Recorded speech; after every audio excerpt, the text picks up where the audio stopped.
অলওয়েজই বাইরে যাওয়ার সময় ঢাকা ইন্টারন্যাশনাল এয়ারপোর্টের যে লাউঞ্জের খাবারটা এটা কোনোভাবে মিস করতে চাই না। তো আমার যেহেতু হচ্ছে সিটি ব্যাংকের গোল্ড কার্ড আছে, তো সিটি ব্যাংকের গোল্ড লাউঞ্জে আমার প্রতিবারই আমি হচ্ছে ইয়ারলি 5 টাইম হচ্ছে আমি ফ্রি পাই।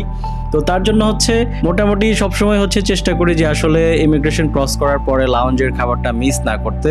তো সকাল সকাল যেহেতু ছিল, খাবার অত বেশি ছিল না, বাট আমরা মোটামুটি খারাপ পাই নাই, ভালোই পাইছি।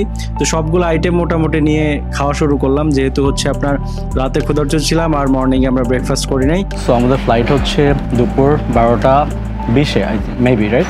লাউঞ্জের খাবার শেষ করে আমরা সরাসরি চলে গেলাম, আমাদের বোর্ডিং যেহেতু স্টার্ট হয়ে গেছে, আমরা প্লেনের দিকে রওনা দিলাম। তো আস্তে আস্তে আমরা হাঁটতেছিলাম, তো এখানে 2-3 বার হচ্ছে আপনার পাসপোর্ট চেকিং আছে।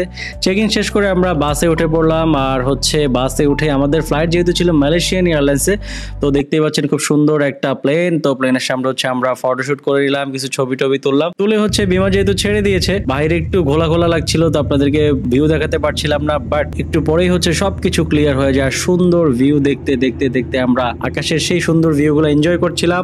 আর প্রতিবারের মতো আমার হচ্ছে প্লেনে উঠলেই ঘুম চলে আসে, তো আমি দিয়ে দিলাম একটা ছোট্ট ঘুম দেওয়ার পরে হঠাৎ করে হচ্ছে ডেকে উঠলো যে খাবার রেডি। সো খাবারটা আবার খেয়ে আমরা আবার ঘুম দিলাম, ঘুম দিয়ে উঠে হচ্ছে আপনার খুব সুন্দরভাবে স্মুথলি পৌঁছে গেলাম মালয়েশিয়াতে।